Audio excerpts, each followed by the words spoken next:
Vote ব্যস্ত দেশে নেতাদের তর্জন গর্জন তো সবাই শোনেন, কিন্তু যাদের ভোটে নেতা নির্বাচিত হন, যাদের ভোটে সাংসদ নির্বাচিত হন, সেই জনতা জনার্দন তাদের কথা, তাদের খোঁজ কজন রাখেন? তাই আজ আর বিলম্ব না করে আমরা সরাসরি পৌঁছে যাব জলপাইগুড়ি লোকসভা কেন্দ্রের অন্তর্গত ময়নাগুড়ি বিধানসভা এবং ময়নাগুড়ির মানুষের অভাব, অভিযোগ, তাদের ইচ্ছে অনিচ্ছে, সুবিধা অসুবিধা সবটা নিয়ে আমরা তুলে ধরবো নেতা নয় জনতায়।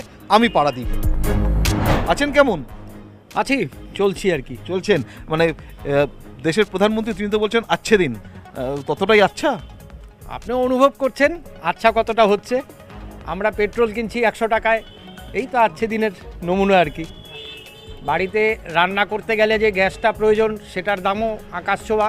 হয়তো ভোট আসছে, এখন আমাদের কথা ভেবে হয়তো একটু দাম কমাবে, কিন্তু আমরা ভাবছি আগামী দিন ভোট হয়ে যাবার পরে সেই দামটা কতটা বাড়বে সেদিকেই এখন আমাদের চিন্তা। এই যে ভোটের আগে গ্যাসের দাম কমিয়ে দিল, সেটা বলছেন না তো আপনি? হ্যাঁ বলছি, যে গ্যাসের দাম এখন এই যতটুকু কমলো, ভোটটা পার হলে কতটা বাড়বে সেই চিন্তাতেই এখন আমরা ব্যস্ত আছি। এইরকম 100 টাকা কমিয়ে লাভ নেই। গ্যাসটা মধ্যবিত্তের নাগালে বা নিম্নবিত্তের নাগালের মধ্যে রাখা উচিত। শুধু গ্যাস নয়, তেলের ব্যাপার আছে, আরও অনেক দিক আছে। দ্রব্যমূল্য বৃদ্ধি পাচ্ছে, হয়তো নিম্ন মধ্যবিত্ত বা মধ্যবিত্তের কিন্তু মেরুদণ্ড ভেঙে যাচ্ছে অর্থনৈতিকভাবে। তো এই সামনে যে ভোট, কি মাথায় রেখে কোন ইস্যুতে ভোট দেবেন? রাস্তাঘাট হবে, জিনিসপত্রের দাম কমবে। আমরা ময়নাগুড়িতে থাকি, নিউ ময়নাগুড়ি একটা রেল স্টেশন আছে, এখানে দূরপাল্লার গাড়ি স্টপেজ নেই। সেগুলো কেন্দ্রে যে সরকার থাকে, রেল দপ্তরটা তাদের, আমরা সেগুলোই চাই। এই যে জলপাইগুড়ি লোকসভা কেন্দ্র, সেই জলপাইগুড়ি লোকসভা কেন্দ্রে ভোটার সংখ্যা প্রায় 19 লক্ষ, এবং এই যে 19 লক্ষ ভোটার, তাদের প্রায় 47% ভোটার এসসি অর্থাৎ শিডিউল কাস্ট। অর্থাৎ বোঝাই যাচ্ছে এই জলপাইগুড়ি লোকসভা কেন্দ্র, সেই কেন্দ্র থেকে কে সাংসদ নির্বাচিত হয়ে দিল্লি যাবেন সেটা কিন্তু অনেকাংশে নির্ভর করে এই যে 47% এসসি ভোট রয়েছে, তারা কোন দিকে রায় দিচ্ছে তার উপর। এই যে ধরুন ভোটের আগে সিএ হলো, মানে এটা কি কোনোভাবে ভোটে প্রভাব ফেলবে? প্রভাব তো, তার মানে আমি নাগরিক না, আমাকে যে একটা আইডি দিছে, আধার কার্ড, ভোটার কার্ড, এটা ইন্ডিয়া গভর্নমেন্টের দেওয়া, এটা ইন্ডিয়া গভর্নমেন্টের দেওয়া। তার মানে কি এটাকে বৈধ না? তার মানে আমি বৈধ না? তা আবার নাগরিকত্ব কিসের? আমার জন্ম ময়নাগুড়িতে, আমার বাপ ঠাকুর দাদা এখানটা জন্ম, আমাকে আবার নতুন করে দিতে হবে? আমি ভারতীয় নাগরিকের জন্য করতে হবে? তা আমার মনে হয় এটা ভোটের প্রভাব পড়া উচিত। সাধারণ মানুষ চিন্তা করুক যে সিএ হলে কি হতে পারে। দেশে রাজ্যে যেভাবে বেকারত্বের সংখ্যা বাড়ছে, সেটা কখনো ভাবায় না? অতি অবশ্যই বেকারের সংখ্যা যত কমে যাবে তত মানুষ আর্থিক দিক থেকে স্বাচ্ছন্দ্য ফিরে পাবে। তো সেটার দিকে অনেক কিছুই আমাদের এখানে করা দরকার। এখানে বলতে গেলে অনেক কথাই বলতে হয়। এখানে যে ডলোমেট আমরা বাইরে পাঠাচ্ছি, এখানে স্থানীয় যদি কোনো কারখানাগুলো হয়, এখানে টমেটো রাস্তায় ফেলে দিচ্ছে, করলা রাস্তায় ফেলে দিচ্ছে, আলু রাস্তায় ফেলে দিচ্ছে, এগুলোকে নিয়ে যদি কিছু ভাবা যায়, বড় বড় কোম্পানিগুলোকে তৈরি করা যায়, তাহলে এখানকার কিন্তু স্বাচ্ছন্দ্য এবং মানুষের বেকারত্ব দূর হয়ে যাবে। কি করা হয়? আমি কৃষিকাজ করি। কৃষিকাজ করেন তো, সারের যা দাম বেড়েছে, তারপরে কৃষিকাজ করে চলছে? করতে হবে, চলতে হবে। সরকার যদি সারের দাম ভর্তুকিটা যদি আরেকটু কমিয়ে দেয় তাহলে খুব ভালো হয়। সামনে ভোট তো দেবেন, ভোট দেওয়ার সময় আপনি একজন ফার্মার, কৃষক, তো কি মাথায় রেখে ভোট দেবেন, কি ইস্যুতে ভোট দেবেন? যে গভর্নমেন্ট কৃষকের দিকে দেখবে, কৃষকের উন্নতি চাবে, তাকেই ভোট দেবে। কেমন সাংসদ চান এলাকায়? যাকে সবসময় দেখা পাওয়া যাবে, যে আমাদের সুখ দুঃখের কথা বুঝবে, তাকেই ভোট দেবে। এই যে যিনি বিদায়ী সাংসদ, তাকে শেষ কবে দেখেছেন, তার সাক্ষাৎ কবে পেয়েছেন? মনে হয় না, পাইনি, কোনোদিনই পাইনি, দেখিও না। ওই ইলেকশনের সময় প্রচার আসছিল, ব্যাস, তারপরে আর আমার চোখে পড়ে নেই। ভোটের আগে, নির্বাচনের আগে রাম মন্দির হলো, ভোটে প্রভাব পড়বে? শোনেন, আমি এই ধর্ম, কর্ম, ঠাকুর, এই মন্দির, আমার সবচেয়ে বড় মন্দির হচ্ছে আমার বাবা মা, আর সবচেয়ে বড় ধর্ম হচ্ছে মানব ধর্ম। আমি কোনো মন্দিরও যাই না, আমি কোথাও যাই না, মানুষের সেবা করি। রাতে ডাকবে আমাকে, 2টার সময় থাকি, রক্ত লাগবে আসি, আর্থিক দিয়ে না করতে পারি, শারীরিক দিয়ে করি।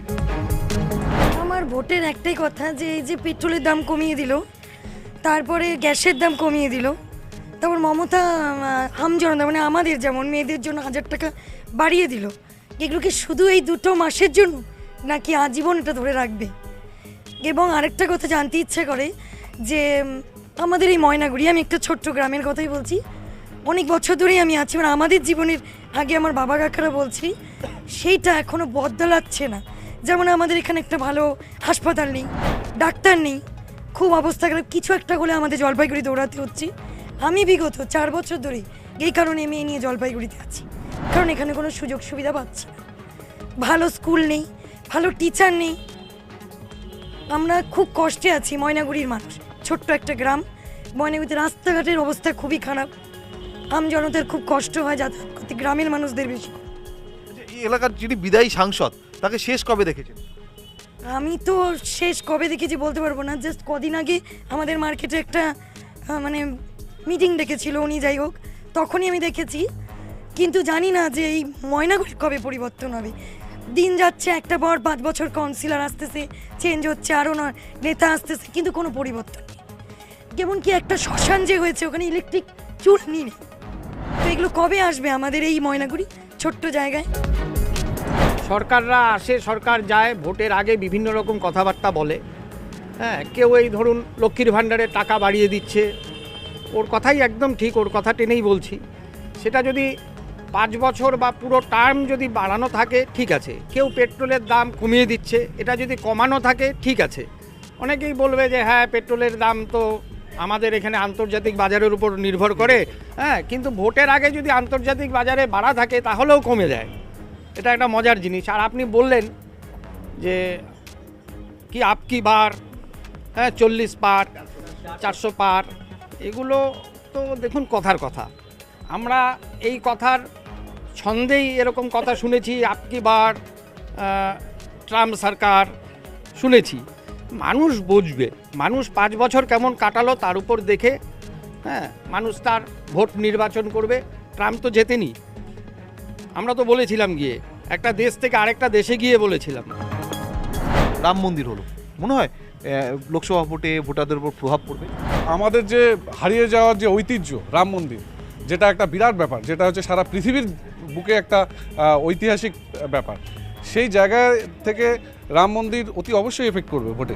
রাম মন্দিরের থেকে আমার কাছে একটা হাসপাতাল হওয়া খুব জরুরি। কেমন, আজকে ময়নাগুড়ি শহরে একটা প্রাইমারি হেলথ সেন্টার ছিল, সেটাকে গ্রামীণ হাসপাতালে উন্নত করা হয়েছে, কিন্তু ডাক্তারি পরিকাঠামো, নার্সদের পরিকাঠামো একই, সেদিকে নজর নেই। আমি যদি এখন একটা মন্দির করি ময়নাগুড়িতে, তাহলে কি হবে? 4টা ভিখারি বাড়বে, লোক তো পরিষেবা পাবে না, 4টা ভিখারি বাড়বে, মন্দিরের সামনে 4টা ভিখারি ভিক্ষে করবে। তা আমরা কি চাই সেটাকে আগে দেখতে হবে। আমরা কি চাই? আমরা কি মন্দির চাই না হাসপাতাল চাই, সেটাকে ভাবতে হবে। দিদি কি গ্যারেন্টি না মোদি কা গ্যারেন্টি? দিদিকা গ্যারেন্টি অবভিয়াসলি, দিদি অনেক কিছু করেছে আমাদের 2011 সনের পরে, দিদি আসার পরে অনেক কিছু করেছে। আরও আগামীতেও যদি আমরা দিদিকে রাখতে পারি তাহলে দিদি আরও অনেক কিছু করবে। মোদিজি শুধু আমাদের দেশকে নয়, সারা পৃথিবীর বুকে আমাদের দেশকে একটা শ্রেষ্ঠ জায়গায় নিয়ে যাওয়ার পরিকল্পনা করছে এবং চেষ্টা করছে। এর জন্যই দিদিকে, মোদিকে গ্যারেন্টি সবার আগে। দিদি তো আমাদের অতি অবশ্যই প্রিয়, কিন্তু মোদি তার থেকেও বেশি প্রিয়। প্রত্যেকটা মানুষ তার মনের মধ্যে একটা ব্যথা নিয়ে সে দিন কাটাচ্ছে। কিছু বললে পরে আপনি অ্যারেস্ট হয়ে যাবেন, আপনার পেছনে সিবিআই লেগে যাবে, আপনার পেছনে ইডি লেগে যাবে। আপনি চুরি করছেন, জনতা জানতে চায়, চুরি করেছে তার বিচারটা চায়। আপনার কোনো ইডি সিবিআই যারা যারা এইভাবে অ্যারেস্ট হচ্ছে তাদের কোনো বিচার হচ্ছে না, বিচার ব্যবস্থাটাকে একদম কুক্ষিগত করে রাখা হচ্ছে। সেক্ষেত্রে আমি মোদি গ্যারান্টি কি চাই? মোদি গ্যারান্টি দিয়ে আমার কি হবে? সেক্ষেত্রে কিন্তু সন্দেশখালির ঘটনা, সে ঘটনাও তো তর্কাতীতভাবে উঠে আসতে পারে। হ্যাঁ অবশ্যই। দেখুন, এটা হচ্ছে লোকসভা ভোট, এখান থেকে আমাদের সারা ভারতবর্ষের সাংসদ তৈরি হয়। আর দিদি বলতে হচ্ছে একটা রাজ্য 42টা আসনের জন্য তার লড়াই। তো এখানে তো মোদি আর সঙ্গে দিদির কোনো বিষয় নয়, এটা একটা অসম লড়াই। তো এখানে দিদি মোদির গ্যারান্টির বিষয়ই তো আসছে না। কেমন সাংসদ চান? পাশে থাকবে, যে পাশে থাকবে, যে দেশের কথা মনে রাখবে, দেশের কথা ভাববে, যে এলাকার থেকে সাংসদ হবে সেই এলাকার মানুষের কথা ভাববে, এমন সাংসদ চাই। প্রাথমিক যে আমাদের চাহিদা, শিক্ষার ক্ষেত্রে, স্বাস্থ্যের ক্ষেত্রে, সড়ক ব্যবস্থার ক্ষেত্রে, আমি চাইব যে আগামী দিনে যিনি সাংসদ আসবেন এই ন্যূনতম চাহিদাগুলি অবশ্যই মেটাবেন। যিনি বিপদে আপদে পাশে থাকবে সেরকমই। তুই অবশ্যই আমাদের পাশে থাকবে, আমাদের কথাগুলো শুনবে, দিল্লি পর্যন্ত পৌঁছাবে এবং দিল্লিতে এবং বোম্বেতে যে ক্যান্সার হাসপাতাল আছে এবং এই সমস্ত হাসপাতালে আমাদের জন্য সেখানে সিট বুক থাকবে, কোটা থাকবে এবং আমাদের নির্দ্বিধায় সেখানে আমাদের ট্রিটমেন্ট করাতে সুবিধা হবে। এবং রেল ব্যবস্থায় যদি একটি আরোগ্য এক্সপ্রেস চালু করা যায়, যেখানে 25% টাকা দিয়েই লোক ব্যাঙ্গালোর পর্যন্ত চলে যাবে, সেটা হচ্ছে এখানকার লোকের জন্য একদম ধন্যান্তরী কাজ হবে। এবং সাংসদকে আমরা সাধারণ মানুষের মতনই চাই যে আমাদের যে সাধারণ অসুবিধাগুলো সেগুলো যেন শুনে এবং ময়নাগুড়ির উন্নতি এবং তার পরিকাঠামো ঠিক করে। নেতা নয় জনতায় আমরা এতক্ষণ ছিলাম জলপাইগুড়ি কেন্দ্রে। জলপাইগুড়ি কেন্দ্র লোকসভায় আমরা মানুষের সঙ্গে কথা বলছিলাম, কিন্তু সময় যে শেষ, তাই নেতা নয় জনতায় আমি পারাদীপ আজকে এখানেই থামছি।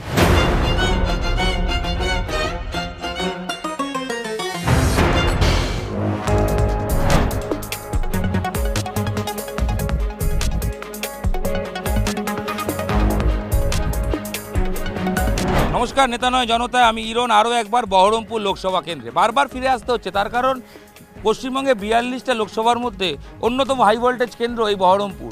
ইতিমধ্যেই আপনাদের বহরমপুর বিধানসভার আমজনতার সঙ্গে কথা শুনিয়েছি, তাদের বক্তব্য তুলে ধরেছি।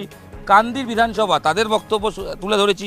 বহরমপুরে তো আরও বেশ কয়েকটা বিধানসভা রয়েছে ভরতপুর, রয়েছে রেজিনগর। সেসব জায়গার মানুষের কাছে যাব, কথা বলবো, তারা কি ভাবছেন। আমজনতার সঙ্গে পথে প্রান্তরে কথা হবে, তারা কি পেয়েছেন কি পাননি, এবার লড়াই কতটা কঠিন। ইউসুফ নাকি অধীর চৌধুরী, নাকি এর মধ্যে বাজিমাত করে দেবে বিজেপি? সময় উত্তর দেবে। তবে আমজনতা এর আগে প্রত্যেকবার মন খুলে কথা বলেছেন। আজও কথা বলবো আমরা, বহরমপুরে জানতে চাইব তাদের হিসেবের খাতা কতটা তৈরি। নেতারা কান খুলে শুনতে থাকুন, এই শো বুঝিয়ে দেবে কে এগিয়ে কে একটু হলেও পিছিয়ে। আসুন আমার সঙ্গে। সাধারণ মানুষ হিসেবে কি মনে হচ্ছে এবারের ভোট কতটা কঠিন লড়াই? লড়াই তো ব্যাপক হবে। ব্যাপক হবে, খেলা হবে।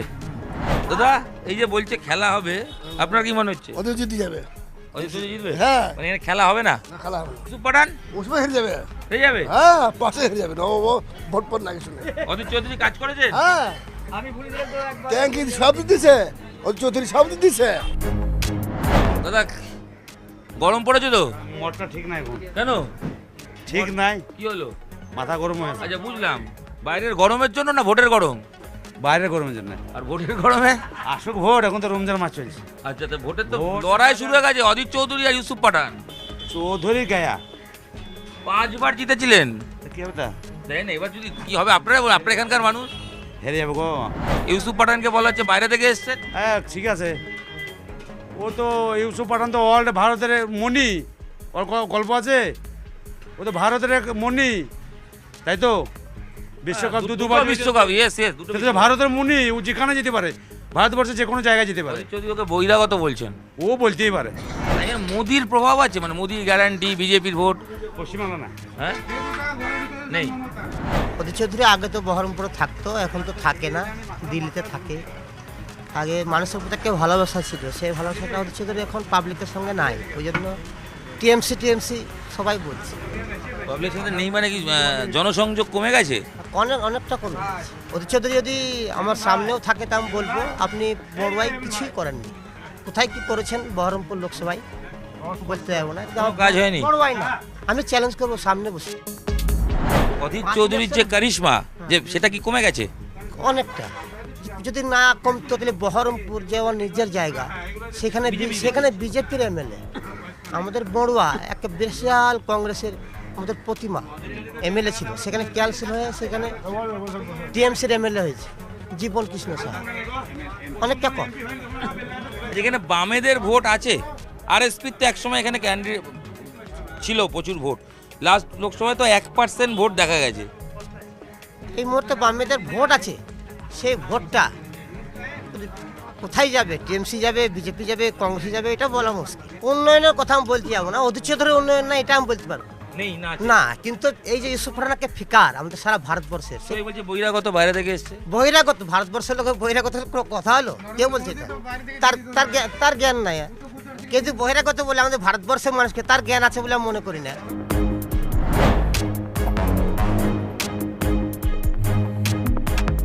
গরমাগরম ভোটের আলোচনা আর সঙ্গে গরম চা, কম্বিনেশন জমে হিট, তাই তো? গরম পড়েছে, ভোটের গরম, গরম চা, সব গরমা গরম। কি মনে হচ্ছে অধীর বনাম ইউসুফ? বামফ্রন্টের যে অত্যাচার তাকে সরিয়ে চৌধুরীকে নিচ্ছিল, কিন্তু উন্নয়নের ধারায় মমতার কাছে কেউ নেই। খেলাটা কেমন হবে? খেলা হবে? এই খেলা মানে সে ভালোভাবে ব্যাট করছি, বোল্ড হয়ে কোথা পড়ি থাকবে তার ঠিক। কে বোল্ড হবে? হ্যাঁ, কে বোল্ড হবে? বোল্ড পাঠান হবে, পাঠান বোল্ড হয়ে যাবে? বোল্ড হয়ে যাবে। বোল্ড করবে কে? বোল্ড করবে চৌধুরী। অধীর চৌধুরী এই খেলাটা কি খেলা বলবেন? ও খেলা মানে ম্যাজিক খেলা, ম্যাজিক। ম্যাজিক খেলা। লোকসভার ভোটে আগের বারও জিতেছিলেন, কিন্তু বিধানসভা ফল অনুযায়ী 4.5 লাখ ভোটে পিছিয়ে আছেন কে? অধীর চৌধুরী। আচ্ছা, লোকসভা বিধানসভার ভোটের যদি ফলাফল দেখি, হ্যাঁ। সেটা ম্যানেজ করা সম্ভব? ও সব সম্ভব, ও সম্ভব না। সম্ভব। হ্যাঁ, উন্নয়ন করেছেন উন্নয়ন সব কিছু করেছে, অধীর চৌধুরী? হ্যাঁ। পাশে পান? গরিব হ্যাঁ। গরিব মানুষের সাথে থাকেন? সব কিছু। আর ইয়া কোথায় যাবে শুনেন, আপনি বলেন না, আপনি করেন তৃণমূল, আপনি বলবেন। আজকের দিনে অধীর চৌধুরী একজন ম্যান ছিলেন। যখন লকডাউনটা হয়ে গেল তখন অধীর চৌধুরীর এই ব্লক, বিভিন্ন ব্লকের কোনো পরিষেবা অধীর চৌধুরী আজ পর্যন্ত করেনি। মমতা ব্যানার্জির সরকার তার নেতৃত্বে যেভাবে পরিষেবা দিয়েছিল, সেই পরিষেবাকে লক্ষ্য করি আস্তে আস্তে গুটি গুটি পায়ে অধীর চৌধুরীকে পরিত্যাগ করি বিধানসভাতে, 21-এর বিধানসভাতে উনি মোটামুটি বহু জনসেবা করার পরিপ্রেক্ষিতে বিভিন্ন জেলা পরিষদ, পঞ্চায়েত সমিতি, গ্রাম পঞ্চায়েত সমস্ত দখল করি, আজকে ধরলেন ভোটের মাধ্যমে দখল করি আজকে সেই সব সংগঠনগুলো আছে। অধীর চৌধুরী যেসব ব্লকে ইলেকশনের সময় সংগঠনটা করে 11 মাস, আরও যে টাইমগুলো থাকে চৌধুরীর আমরা দেখা পাই না। আমরাও একদিন চৌধুরী দলটা করেছিলাম, কিন্তু এই যে বিদেশি সরকার বহিরাগত ইউসুফ পাঠানকে যেটা বলছেন, আজকে যদি নরেন্দ্র মোদী বারাণসীতে দাঁড়াইতে পারে, যদি রাহুল গান্ধী আমেথিতে দাঁড়াইতে পারে, তারাও তো বহিরাগত। যদি ইউসুফ পাঠান বহিরাগত হয়ে থাকে তাহলে আমেথিতে যারা দাঁড়াচ্ছে তারাও বহিরাগত। হ্যাঁ, তা আমরা এই মুর্শিদাবাদ জেলার মানুষ বহিরাগত বুঝি না, আমরা একটাই বুঝি, সেটা হলো মমতা ব্যানার্জির উন্নয়ন। কি মনে হচ্ছে বলুন তো, হাল কোন দিকে বহরমপুরের? হাল এখন তৃণমূলের দিকেই হবে। অধীর চৌধুরী তো সেরকম কাজ করা নেই, তাই না এখানে সেরকম কিন্তু কাজ। আমি বলছি অধীর চৌধুরী পোর খাওয়া খেলোয়াড় রাজনীতিতে, আর ইউসুফ মাঠে খুব পোর খাওয়া ব্যাটসম্যান, রাজনীতিতে তো নতুন। না নতুন হলে ওনার তো একটা প্রভাব আছে, উনি তো একটা ভারতবর্ষের ক্রিকেটার, এই হিসাবে ভোট পাবে উনি। মনে হয় জিতলে উনি থাকবেন এখানে? হ্যাঁ থাকবে বই কি, সেই যখন ভোট ভরসা পাচ্ছেন? ভরসা তো করতেই হবে, যেহেতু অত দূর থেকে সেখানে দাঁড়াচ্ছে। কোভিডের সময় বলছেন যে অধীর চৌধুরীকে দেখা যায়নি, এটা কি একটা এফেক্ট মনে হচ্ছে? না এফেক্ট না, সত্য। ও ওই এমপি হওয়ার পর থেকে আসেই না এলাকায়। আসেনি না, কোভিডের সময় কোভিড এত একটা দুর্যোগ গেল, সেই মুহূর্তে ওনার কোনো সাক্ষাৎ নাই। যা করেছেন আমাদের মমতা ব্যানার্জি করেছেন। সংখ্যালঘু ভোট এবং সিএ প্রভাব আছে? কোনো ফ্যাক্টর নয়, এখানে এখানে মিথ্যা কথা এটা। না না, এখানে প্রভাব পড়বে না, এখানে কোনো প্রভাব পড়বে না। আর এই মোদি গ্যারান্টি দেশ জুড়ে? মোদির কিছুই নাই, মোদি শুধু ভাঁওতাইবাজি চালায়। কিন্তু বিজেপির বহরমপুর কেন্দ্রে তো জিতেছিল।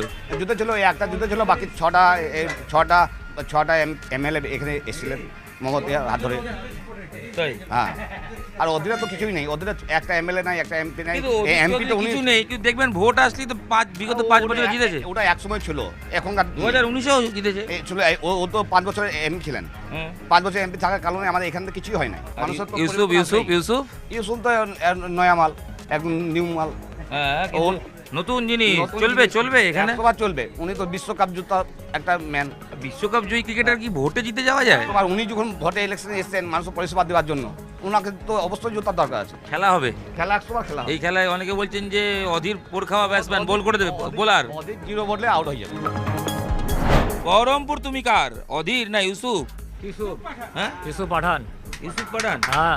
আচ্ছা, কেন, কি চেনেন তাকে? উনি বলেছিল সিপিএমের যখন একটা নেতা দাঁড়িয়েছিল ওনার বিরুদ্ধে, তখন আরএসপির, তা বলেছিল বুড়ো বলদ আর নাঙ্গল বয়াতে পারবে না, ও বলদ বাতিল। তাই এখন ছেলে মানুষ বলদ এসেছে ইউসুফ পাঠান, এ কিছুদিন ভালো কাজ করবে এবং ভালো নাঙ্গল বয়াবে, তার জন্যেই বুড়ো বলদ বাতিল, আমরা নতুন বলদ ধরেছি, ভালো বলদ, সেটা হাল ধরতে পারে যেন, সে হচ্ছে ইউসুফ পাঠান। হাল ধরার মতো শক্তি আছে, ও তো বুড়ো বলদ, ও শেষ। কিন্তু উন্নয়ন করেছে তো মানুষের পাশে তো। 5 বছরের ভিতরে, এই 25 বছরের ভিতরে 5 বার আজ ভোটের সময় এই উন্নয়ন হওয়ার দেখা করতে আসে। কোনো কাজের উন্নয়ন। দাদা কাজ হয়নি? না না কাজ হয় ওনারা তো বলছেন কাজ করতে দেওয়া হয় না, আটকে দেওয়া হয়। তাই হয়, আমাদেরকে বুঝাইলে হবে, আমাদেরকে বুঝাইলে হবে, কাজ কেউ মনে আটকাবে? কাজ করতে কাজ দেখা কোনটা, সেটা কি কাজ করেছে এমপি? লড়াই কতটা কঠিন? লড়াই কঠিন নাই। কার পক্ষে লড়াই? লড়াই ইস্যু পাঠান। এই যে লড়াইটা, একজন ক্রিকেটার, একজন দুধের রাজনীতিবিদ, একদম আমজনতা হিসেবে কীভাবে দেখেন এই লড়াইটা? লড়াইটা ঠিক হবে না, কেননা যদি লোকাল ক্যান্ডিডেট তৃণমূল দিলে হয়তো ভালো বেশি বেনিফিট হতো। কারণ ইউসুফ পাঠান অ্যাজ এ ক্রিকেটার হিসাবে ঠিক আছে, কিন্তু রাজনীতিতে তার কোনো না কোনো একমাত্র কোনো এক্সপিরিয়েন্স আছে বা অন্য কিছু আছে। আমার মনে হয় একটা এখানকার যে লোকাল যারা ক্যান্ডিডেট ছিল, অনেকেই ছিল তৃণমূলের, যারা রাত দিন কাজ করছে, তাদেরকে দিলেই মানে বেটার হতো। লড়াইটা কি খুব হাড্ডাহাড্ডি, মানে ব্যাট হাতে ইউসুফ আর বল হাতে অধীর, আর অন্যদিকে নির্মল শাহ, তিনি কি ফিল্ডারের ভূমিকা, জানি না কীভাবে দেখেন? না, ব্যাট বল যেই করুক, আম্পায়ার তো আমরা, দেখা যাক কি করা যায়। তবে এবছর মানে অনেক কিছু মাথায় রেখে জিনিসগুলো করবে বহরমপুরের মানুষ। মনে আছে, মুখে বলবো না, ভোট বাক্সে দেবো, তাই তো? গুরুত্বপূর্ণ কথা বলেন, খুব গুরুত্বপূর্ণ। একদিকে ধর 5 বারের এমপি আর একদিকে 5 বারের এমপি, আর দুটো হচ্ছে সঙ্গে ডাক্তার। লড়াই হাড্ডাহাড্ডি। ইউসুফ পাঠান এমনি তো খেলার জগতের মানুষ, রাজনীতিতে সদ্য এসছে, তার কোনো ব্যাকগ্রাউন্ডে মানে দেখা যায়নি যে রাজনীতি কোনো নতুন করে মানুষ যদি তাকে আনে তাহলে আমরা দেখতে পাবো। অধীর চৌধুরী কীরকম কাজ করেছে? মানে এমপির কোটা এমপি সেটা বলবেন কি কাজ করেছেন, কারণ আমাদের দেখবেন কাজটা না, আমরা সেইভাবে এমপির কোটা কাজ এখনো চোখে পড়েনি আমাদের। পরিযায়ী শ্রমিকদের ফিরিয়ে আনার ক্ষেত্রে ভূমিকা ছিল, ওটা আমরা টিভিতে দেখেছি, সামনে দেখিনি। বহরমপুরবাসী অকপট বলছেন, এই নিয়ে তৃতীয়বার বহরমপুর এসে গেলাম আমরা, এবং সেখানে কথা বলে বুঝলাম মানুষ কিন্তু মনে মনে ঠিক করেছেন। এবার নেতারা বুঝুন মানুষের মন কি বলছে। আমাদের কাজ এখানেই শেষ।